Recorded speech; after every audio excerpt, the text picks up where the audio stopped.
kesempatan di rumah kita bisa bersama-sama membacanya. Ya, 2 Tawarik pasal 20 ayat yang pertama sampai dengan ayat yang ke-8, demikian firman Tuhan. Kemenangan atas Moab dan Amon, akhir pemerintahan Yosafat. Setelah itu Bani Moab dan Bani Amon datang berperang melawan Yosafat bersama-sama sepasukan orang Meonim. Datanglah orang memberitahukan Yosafat, suatu laskar yang besar datang dari seberang laut asin dari Edom, menyerang tuanku. Sekarang mereka di Haseson Tamar, yakni Enggidi.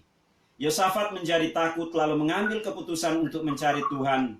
Ia menyerukan kepada seluruh Yehuda supaya berpuasa. Dan Yehuda berkumpul untuk meminta pertolongan daripada Tuhan. Mereka datang dari semua kota di Yehuda untuk mencari Tuhan. Lalu Yosafat berdiri di tengah-tengah jemaah Yehuda dan Yerusalem di rumah Tuhan, di muka pelataran yang baru, dan berkata, "Ya Tuhan, Allah nenek moyang kami, bukankah Engkau Allah di dalam surga? Bukankah Engkau memerintah atas segenap kerajaan bangsa? Kuasa dan keperkasaan ada di dalam tangan-Mu, sehingga tidak ada orang yang dapat bertahan melawan Engkau. Bukankah Engkau Allah kami yang menghalau penduduk tanah ini dari depan umat-Mu Israel dan memberikannya kepada keturunan Abraham, sahabat-Mu itu, untuk selama-lamanya." Demikian firman Tuhan, dan yang berbahagia adalah kita yang mendengar serta mau melakukannya di dalam kehidupan kita hari lepas hari. Bapak Ibu yang dikasihi oleh Tuhan Yesus Kristus, tema firman Tuhan kita pada sore hari ini adalah, Bapak Ibu yang dikasihi oleh Tuhan Yesus Kristus, ini tema yang sebenarnya kita sudah sama dengar pada Minggu tanggal 29 Maret, yaitu dipanggil untuk menang. Jadi Bapak Ibu yang dikasihi oleh Tuhan Yesus Kristus, dipanggil untuk menang. Jadi Bapak Ibu yang dikasihi oleh Tuhan Yesus Kristus, bagaimana kita hari-hari ini diperhadapkan dengan berbagai macam masalah, pergumulan, dan persoalan. Nah, ini tema ini sudah jauh hari Bapak Ibu. Sebenarnya sudah dihotbahkan pada tanggal 20, tetapi baru akhirnya dibawa lagi pada sore hari ini. Mengapa Bapak Ibu yang dikasihi oleh Tuhan Yesus Kristus, kita dipanggil untuk menang? Tetapi permasalahannya Bapak Ibu yang dikasihi oleh Tuhan Yesus Kristus, sore hari ini kita lihat Yosafat adalah seorang raja yang luar biasa. Dia dipanggil oleh Tuhan, dia dipilih oleh Tuhan, dia dipercayai oleh Tuhan untuk memimpin bangsa Israel. Tetapi kita lihat yang dialami oleh Yosafat, Bapak Ibu yang dikasihi oleh Tuhan Yesus Kristus, ada tantangan, ada masalah, ada persoalan, ada pergumulan yang harus dihadapi oleh Raja Yosafat, yaitu adanya orang-orang dari bangsa lain yang berusaha untuk menyerang kerajaan yang dipimpin oleh Raja Yosafat, yaitu Bani Moab, Bani Amon, dan juga orang-orang Meonim. Bapak Ibu yang dikasihi oleh Tuhan Yesus Kristus, kita melihat bahwa Yosafat diperhadapkan dengan pergumulan yang luar biasa, tantangan yang begitu luar biasa, karena ini pasukan Bapak Ibu dari Bani Moab, Bani Amon, dan juga dari orang-orang Meonim. Ada ketakutan, ada kepanikan, ada rasa galau, ada rasa takut yang luar biasa yang dialami dan dihadapi oleh Raja Yosafat pada masa itu. Ketika dia mendapatkan Bapak Ibu informasi dari orang-orang terdekatnya bahwa ada bangsa-bangsa yang berusaha untuk menyerangnya Bapak Ibu.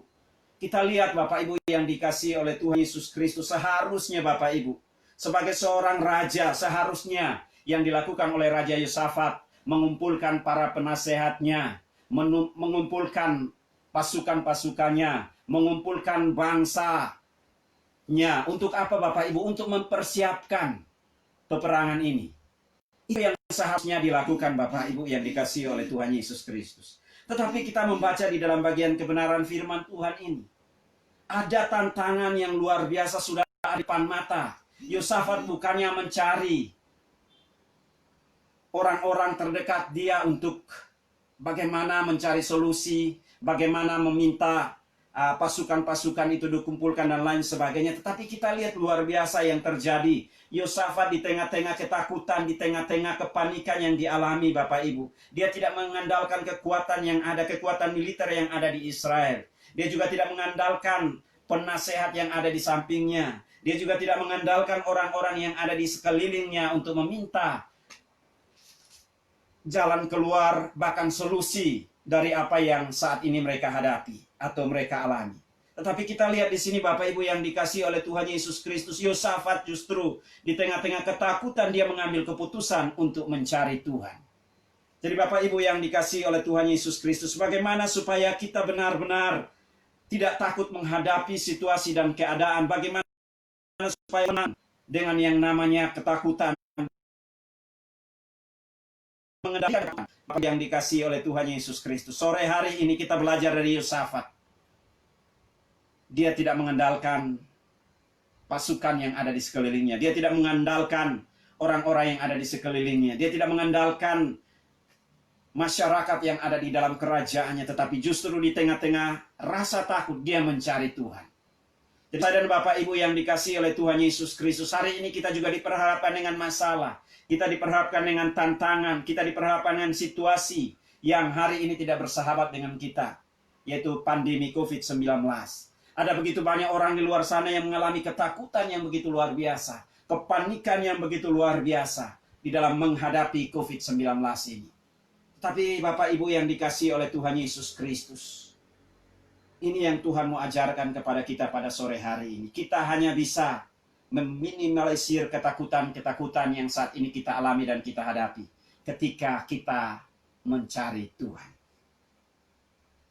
Jadi Bapak Ibu yang dikasihi oleh Tuhan Yesus Kristus, kita lihat jadi kunci supaya kita benar-benar bisa meminimalisir ketakutan yang kita alami, apapun itu. Selain COVID-19 yang hari ini kita alami dan mungkin tantangan-tantangan yang kita alami, tidak ada cara lain Bapak Ibu selain kita mencari Tuhan. Kata kuncinya mencari Tuhan. Inilah yang dilakukan oleh Yosafat. Kita lihat peperangan Bapak Ibu itu tidak pernah mendatangkan yang namanya ketenangan. Peperangan tidak pernah mendatangkan yang namanya ketenangan. Peperangan tidak pernah mendatangkan yang namanya kedamaian.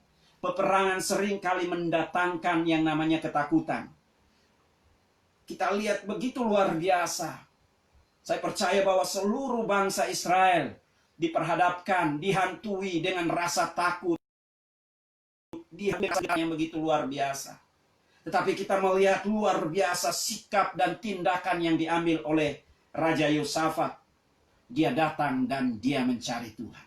Bukan hanya diri dan hidupnya, tetapi dia juga mengajak seluruh orang Israel untuk boleh bersama mencari Tuhan. Bapak Ibu yang dikasihi oleh Tuhan Yesus Kristus, ini hal yang luar biasa yang harus kita pelajari. Kita melihat di tengah-tengah situasi yang dialami oleh Yosafat, dia tidak membuat kepanikan, dia tidak meneror, dia tidak mengintimidasi umat Israel untuk bersembunyi dan lain sebagainya. Tetapi justru sebaliknya dia mengajak umat Israel, dia mengajak semua orang Yehuda untuk bersama-sama melakukan doa dan puasa. Jadi Bapak Ibu yang dikasihi oleh Tuhan Yesus Kristus, kita juga sore hari ini diajarkan oleh Raja Yosafat supaya kita bisa meminimalisir ketakutan yang kita alami hari ini dan hari-hari yang akan datang. Mari bawa semua ketakutan kita kepada Tuhan. Hanya ketika kita mencari Tuhan, kita menerima yang namanya kedamaian. Hanya ketika kita mencari Tuhan, kita mendapatkan yang namanya ketenangan. Hanya ketika kita mencari Tuhan, kita mendapatkan yang namanya kekuatan. Hanya ketika kita mencari Tuhan, kita mendapatkan yang namanya kemenangan. Bapak Ibu yang dikasihi oleh Tuhan Yesus Kristus, ini ajaran yang juga ditekankan oleh Tuhan Yesus Kristus. Di dalam Matius pasal 11 ayat yang ke-28. Di tengah-tengah ketidakmengertian kita, di tengah-tengah keterbatasan kita, di tengah-tengah rasa takut yang kita alami dan kita hadapi, di tengah-tengah kekhawatiran yang kita alami dan kita hadapi, Yesus mengajak saya dan Bapak Ibu Saudara sekalian. Dia berkata, marilah kepadaku, hai engkau yang letih lesu dan beban berat, aku akan memberikan kelegaan kepadamu. Jadi Bapak Ibu yang dikasihi oleh Tuhan Yesus Kristus, Yesus sendiri mengajak saya dan Bapak Ibu Saudara sekalian. Keterbatasan kita, ketidakmengertian kita dengan situasi yang terus berubah dari hari ke hari, hanya dapat dipecahkan ketika kita mau datang kepada Tuhan. Secara manusia kita terbatas, tetapi Yesus memberikan jaminan bahwa setiap orang yang datang kepadanya akan diberikan kelegaan. Karena itu Bapak Ibu yang dikasihi oleh Tuhan Yesus Kristus, mari kita bersama-sama di tengah-tengah situasi yang kita alami, di tengah situasi yang tidak kita cermati dengan akal pikiran kita yang terbatas. Tuhan mau supaya kita sama-sama datang mencari Tuhan. Firman Tuhan berkata bahwa orang yang mencari Tuhan itu akan terus dibawa naik, bukan dibawa turun. Rasa ketakutan yang kita alami, kita hadapi, firman Tuhan di 1 Petrus pasal 5 ayat yang ke-7 juga di sana dengan jelas. Serahkanlah segala kekhawatiranmu kepada Tuhan, sebab Ia yang memelihara kamu. Jadi Bapak Ibu yang dikasihi oleh Tuhan Yesus Kristus, saya dan Bapak Ibu saudara sekalian adalah Tuhan. Kesadaran diri bahwa kita ini adalah milik Tuhan, itu sudah seharusnya ketika kita diperhadapkan dengan masalah, sudah seharusnya ketika kita diperhadapkan dengan pergumulan, tantangan hidup, kita datang dan mencari Tuhan. Jadi mencari Tuhan Bapak Ibu yang dikasihi oleh Tuhan Yesus Kristus di sini tidak pasif Bapak Ibu. Banyak orang yang berkata, Pak Misrai, saya sudah datang mencari Tuhan. Bapak Ibu yang dikasihi oleh Tuhan Yesus Kristus, berbicara tentang mencari Tuhan di sini tidak pasif. Kalau kita lihat langkah yang dilakukan oleh Yosafat, ini Bapak Ibu, ada langkah aktif, yaitu apa Bapak Ibu? Berdoa. Jadi kita lihat di sini ayat yang kedua sampai dengan ayat yang ke-13 di sana. Isi doa di sana jelas Bapak Ibu. Isi doa di sana kalau saya ringkaskan Bapak Ibu dalam kalimat saya adalah Yosafat mengklaim janji Tuhan. Bahwa kalau Tuhan sudah menolong bangsa Israel di masa-masa sebelumnya, Tuhan yang sama Yosafat di masa sekarang. Hal yang sama juga bagi saya dan Bapak Ibu Saudara sekalian. Kita sudah mengalami begitu banyak pertolongan Tuhan, pemeliharaan Tuhan, perlindungan Tuhan. Di masa-masa yang sudah kita lalui, Tuhan yang sama, kuasa yang sama, tidak pernah berubah. Dulu, sekarang, sampai selama-lamanya. Ibrani 13 ayat yang ke-8 di sana dengan jelas. Firman Tuhan berkata, Yesus Kristus tidak pernah berubah. Dulu, sekarang, sampai selama-lamanya. Yang menjadi permasalahan adalah seringkali ketika kita diperhadapkan dengan masalah, kita sering mudah berubah. Kita sering lebih mengandalkan akal kita, pikiran kita, perasaan kita. Dan seringkali Bapak Ibu, kita melupakan, bahkan mengabaikan segala kasih kebaikan Tuhan yang Tuhan buat di dalam kehidupan kita. Tetapi sore hari ini, firman Tuhan datang kepada kita semua. Bagaimana supaya kita mengatasi rasa takut kita? Mari kita cari Tuhan. Dengan berdoa, dengan berseru kepada Tuhan. Firman Tuhan berkata, barang siapa yang berseru kepadaku, firman Tuhan dengan jelas bahwa Ia akan menyendangkan telinganya, mendengar setiap doa dan permohonan kita. Doa dan seruan saya dan Bapak Ibu Saudara sekalian, ketika kita bersungguh-sungguh mencari Tuhan, kita bersungguh-sungguh berdoa, berseru kepada Tuhan, Tuhan akan menyatakan isi hati dan rencananya bagi kehidupan kita, baik dalam keluarga kita, usaha kita, pekerjaan kita, studi kita, bahkan setiap tugas tanggung jawab yang Tuhan percayakan kepada kita. Sekalipun mungkin kelihatan sulit, sekalipun mungkin kelihatan sukar, sekalipun mungkin kelihatan tidak mungkin, sekalipun mungkin kelihatan mustahil, Tuhan mampu mengubah kemustahilan itu menjadi mujizat. Sehingga kita keluar menjadi orang-orang yang berkemenangan di dalam Tuhan Yesus Kristus.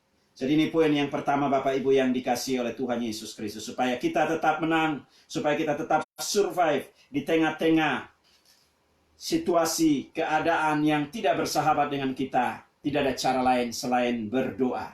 Dan yang kedua di sini Bapak Ibu, berpuasa. Jadi ada dua cara. Yang pertama berdoa, tetapi kalau kita sudah berdoa dan kita belum melihat perubahan, Tuhan mau Bapak Ibu kita melakukan puasa. Jadi doa dan puasa ini harus kita lakukan Bapak Ibu. Jadi tengah-tengah situasi pandemi COVID-19 ini Tuhan mau membawa kita supaya kita membangun mesbah kita dengan Tuhan. Mesbah keluarga dengan Tuhan. Kita mendekatkan diri kita kepada Tuhan dengan doa dan berpuasa. Karena hanya dengan doa dan berpuasa Bapak Ibu. Jadi di sini tidak pasif tetapi kita harus aktif. Melakukan bagian kita. Jadi bagian yang kita tidak bisa lakukan kita serahkan kepada Tuhan. Yang tidak terbatas untuk melakukan bagian yang tidak kita mampu kerjakan dan kita lakukan dalam kehidupan kita, rumah tangga kita, pelayanan kita. Lihat kuasa Tuhan dinyatakan di dalam setiap pergumulan dan persoalan hidup yang kita alami dan kita hadapi. Tetapi poin yang kedua, Bapak Ibu yang dikasihi oleh Tuhan Yesus Kristus, bagaimana supaya kita tetap mengatasi rasa takut yang mungkin datang menghantui dalam kehidupan kita lepas hari Bapak Ibu yang dikasihi oleh Tuhan Yesus Kristus. Kita mungkin sudah menaikkan doa dan permohonan kita kepada Tuhan. Kita mungkin sudah datang menghampiri Tuhan. dengan berdoa dan berpuasa, tapi kita belum melihat jawaban, kita belum melihat jalan keluar, kita belum melihat solusi. Banyak orang hari ini Bapak Ibu menjadi stres, banyak orang hari ini menjadi frustrasi, banyak orang hari ini menjadi pesimis dengan keadaan yang hari-hari ini terjadi. Sehingga mereka berkata, kami sudah berdoa, kami sudah berpuasa, tetapi kenapa perubahan demi perubahan belum terjadi, belum signifikan sesuai dengan doa yang kami inginkan, doa yang kami harapkan. Bapak Ibu yang dikasihi oleh Tuhan Yesus Kristus, langkah yang kedua yang harus kita lakukan supaya terus meminimalisir setiap ketakutan dalam kehidupan kita. Jangan kita mengandalkan logika kita, jangan kita mengandalkan akal pikiran kita. Kita harus percaya kepada Tuhan. Kita harus percaya sepenuhnya kepada kebenaran firman Tuhan. Kita harus mempercayai Tuhan mampu. Tuhan sanggup menolong kita. Tuhan sanggup melepaskan kita. Tuhan sanggup membebaskan kita. Hanya ketika kita percaya, kita akan melihat perkara-perkara besar terjadi di dalam setiap aspek kehidupan kita. Jadi kita mempercayai Tuhan. Poin yang kedua, kita harus tetap percaya Tuhan. Apa yang kita kehidupan kita, dalam bangsa kita, dalam negeri kita, rumah tangga kita, pekerjaan kita, pelayanan kita, kita harus tetap percaya kepada Tuhan. Dia ada di setiap masalah, Dia ada di dalam setiap persoalan, Dia ada di dalam setiap pergumulan, Dia ada di dalam setiap badai. Jadi ini yang harus kita pegang di dalam kehidupan kita, sehingga kita tetap survive di tengah-tengah ketidakpastian yang mungkin kita alami dan kita hadapi ke depan. Jadi firman Tuhan meminta kepada saya dan Bapak Ibu Saudara sekalian. Di sini Bapak Ibu, kalau kita lihat di ayat-ayat selanjutnya di sana, sesuatu belum terjadi.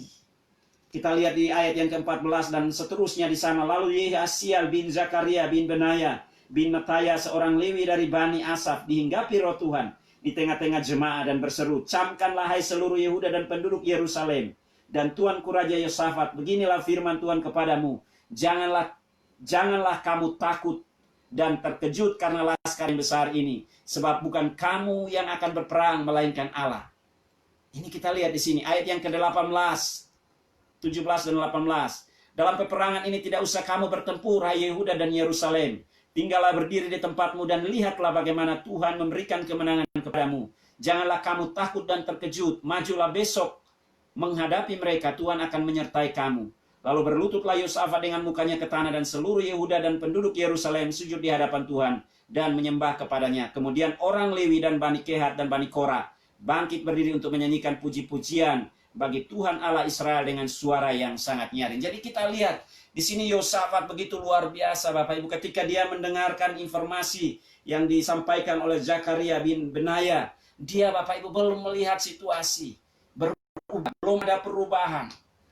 Di tengah-tengah ketidakmengertian Yosafat, kita lihat Tuhan meneguhkan janjinya. Berkata bahwa bukan Yosafat yang akan berperang, bukan Yehuda yang akan berperang, bukan bangsa Israel yang akan berperang, tetapi Tuhan yang akan. Nah, kita di sini Bapak Ibu Tuhan Yesus pertanyakan apa yang disampaikan oleh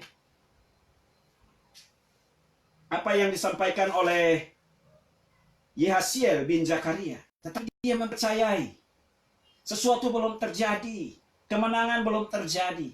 Tetapi ketika kebenaran firman Tuhan disampaikan kepada Tuhan. Jadi saya dan Bapak Ibu Saudara sekalian yang dikasihi oleh Tuhan Yesus Kristus, di sini kita belajar bahwa kita harus percaya kepada Tuhan. Supaya kita mau melihat kemenangan demi kemenangan yang terjadi. Seringkali Bapak Ibu, cara Tuhan tidak dapat ditangkap dengan akal kita. Cara Tuhan tidak dapat dimengerti dengan logika kita. Cara Tuhan tidak dapat diselami dengan kemampuan kita manusia. Itu Bapak Ibu yang dikasihi oleh Tuhan Yesus Kristus. Hanya minta kepada saya dan Bapak Ibu Saudara sekalian, kita berdoa berpuasa. Selanjutnya langkah yang kita lakukan, kita harus percaya bahwa apa yang kita minta, apa yang kita doakan, Tuhan sudah melakukannya bagi kita. Nah, permasalahan oleh banyak orang hari ini sudah melakukan doa dan puasa, tetapi Bapak Ibu, dia tidak melihat perubahan, dia tidak melihat yang namanya progres menuju kepada perubahan, menuju kepada kemenangan, mulai undur dari Tuhan. Itu sebabnya di dalam Yakobus pasal yang pertama Bapak Ibu mau bacakan buat kita semua. Yakobus pasal yang pertama Bapak Ibu, Kita sudah ini, Tuhan minta kepada kita Bapak Ibu yang dikasihi oleh Tuhan. Kita harus beriman, kita harus percaya. Jadi Bapak Ibu yang dikasihi oleh Tuhan Yesus Kristus, di dalam Yakobus pasal 1 ayat yang ke-6 sampai ayat yang ke-8. Firman Tuhan berkata, hendaklah ia memintanya dalam iman, dan sama sekali jangan bimbang. Sebab orang yang bimbang sama dengan gelombang laut yang diombang-ambingkan kian kemari oleh angin. Orang yang demikian janganlah mengira bahwa ia akan menerima sesuatu dari Tuhan. Sebab orang yang mendua hati tidak akan tenang di dalam hidupnya.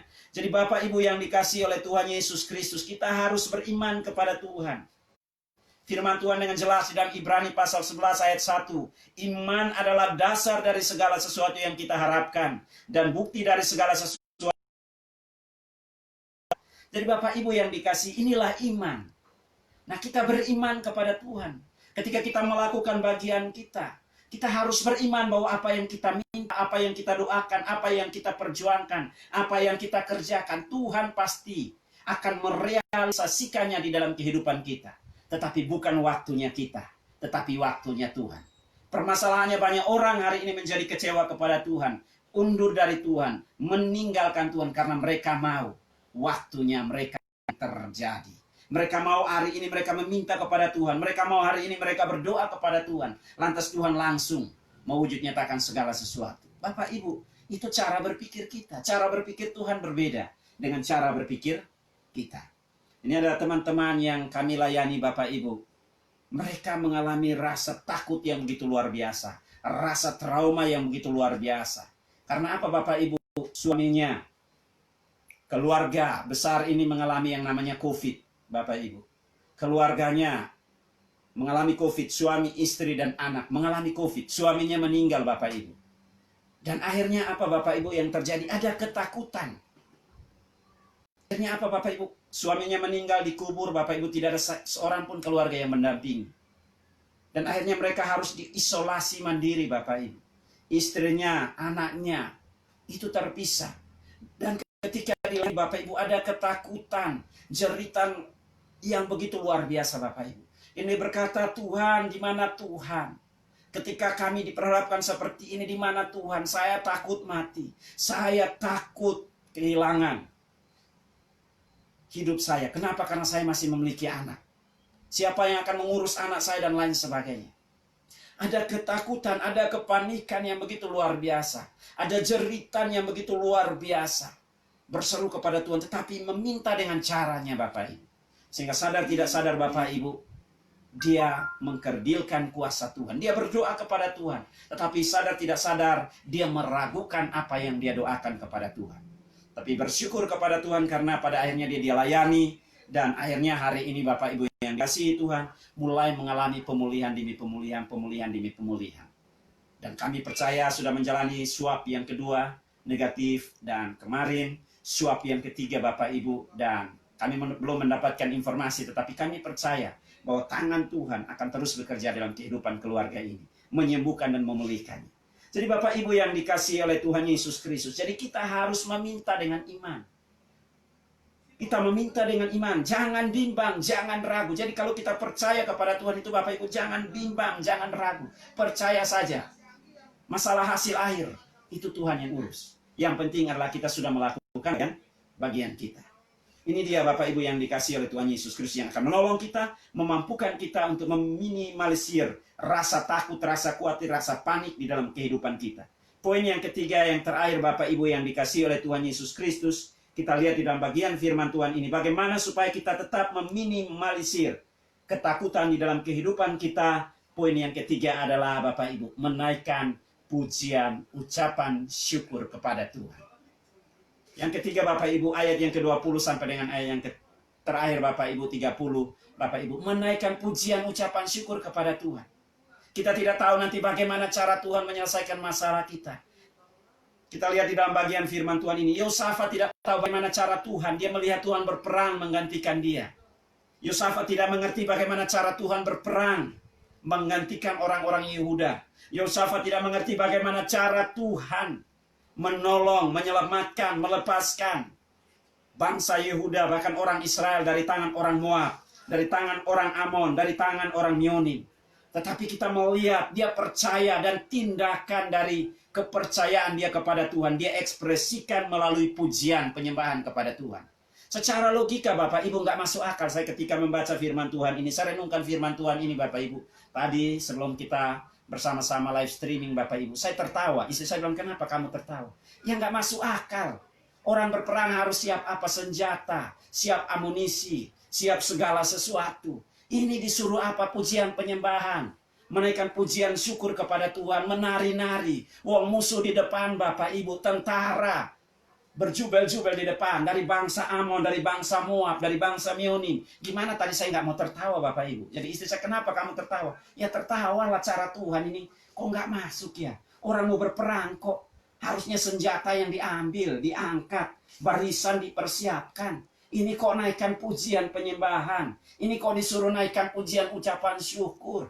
Yang benar aja kalau saya Yosafat Bapak Ibu. Pada masa itu kalau saya Yosafat, saya bilang, Tuhan kalau bercanda jangan kelewatan dong. Apa nggak tahu apa di depan ini ada musuh orang Moab, ada orang Meonim, ada orang Amon. Kok suruh kami memuji Tuhan? Yang benar aja. Bapak Ibu yang dikasihi oleh Tuhan Yesus Kristus. Tetapi kita lihat di sini Yosafat Bapak Ibu. Dia melakukan. Dia beriman, tetapi Bapak Ibu yang dikasihi oleh Tuhan Yesus Kristus, dia mengucap syukur kepada Tuhan.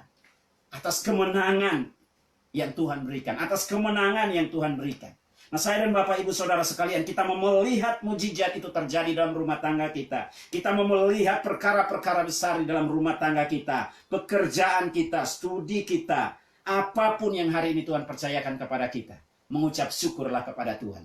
Bukankah Roma pasal 28 firman Tuhan di sana dengan jelas berkata Allah turut bekerja di dalam segala perkara untuk mendatangkan kebaikan bagi orang-orang yang mengasihinya. Jadi saya dan Bapak Ibu Saudara sekalian, Allah turut bekerja dalam segala masalah. Allah turut bekerja dalam segala persoalan, masalah yang baik, masalah yang nggak baik. Tuhan tetap turut bekerja. Permasalahannya adalah kita mau nggak menaikkan ucapan syukur kita kepada Tuhan. Banyak orang hari ini baru mengucap syukur Bapak Ibu ketika dia diberkati dengan uang berlimpah-limpah, ketika dia diberkati dengan harta berlimpah-limpah, ketika dia diberkati dengan kesehatan berlimpah-limpah. Haleluya, dia terus memuji Tuhan. Bapak Ibu yang dikasihi oleh Tuhan Yesus Kristus, kita diajarkan oleh Tuhan, masalah apapun, pergumulan apapun, persoalan apapun yang kita alami, ketika kita menaikkan ucapan syukur Bapak Ibu, kita menaikkan pujian kepada Tuhan Bapak Ibu, Tuhan akan turun tangan menyelesaikan setiap pergumulan dan permasalahan hidup kita. Bukankah firman Tuhan berkata bahwa Allah bertahta di atas puji-pujian? Ketika kita fokus dengan masalah Bapak Ibu, masalah bukan semakin berkurang, tetapi justru sebaliknya, masalah akan terus menggorogoti seluruh sendi kehidupan kita, menggorogoti akal kita, menggorogoti perasaan kita, menggorogoti semua potensi yang ada di dalam hidup kita. Tetapi ketika kita mengucap syukur, ketika kita memuji, menyembah Tuhan, mengagungkan Tuhan, meninggikan Tuhan, Tuhan hadir menyelesaikan setiap masalah dan persoalan hidup kita.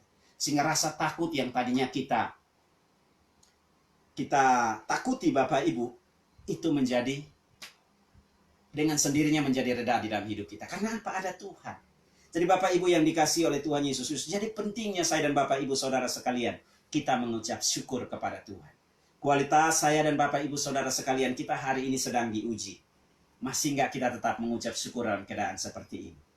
Ya, kita baca di dalam 2 Tesalonika pasal 5 ya Bapak Ibu. Saya bacakan buat kita semua. Di sana dengan jelas Bapak Ibu. Jadi ayat firman Tuhan ini saya rindukan buat kita semua. Kita sama-sama mau baca bersama-sama dan kita lihat. 1 Tesalonika pasal 5 ayat yang ke 16 dan 17 Bapak Ibu, sampai nanti di rumah Bapak Ibu boleh baca semua, tetapi ini 1 Tesalonika pasal 5 ayatnya yang ke-16 17. Di sana firman Tuhan berkata demikian, bersukacitalah senantiasa, tetaplah berdoa, mengucap syukurlah dalam segala hal, sebab itulah yang dikehendaki Allah di dalam Kristus Yesus bagi kamu.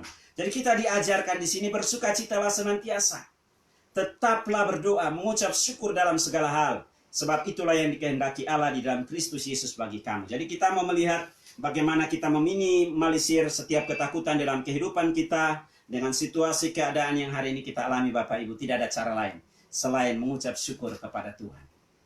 Rasa ungkapan syukur ini akan meminimalisir rasa ketakutan yang ada dalam hidup kita. Karena kita tetap mempercayai Tuhan yang luar biasa. Kita tetap mempercayai Tuhan. Tuhan berkarya di dalam segala hal. Tetap mengucap syukur dalam segala hal. Segala hal ini berbicara tentang hal baik, hal buruk, hal yang tidak mengenakan kita, hal yang tidak sejalan dengan nalar kita, akal kita, pikiran kita, mengucap syukur di dalam segala hal.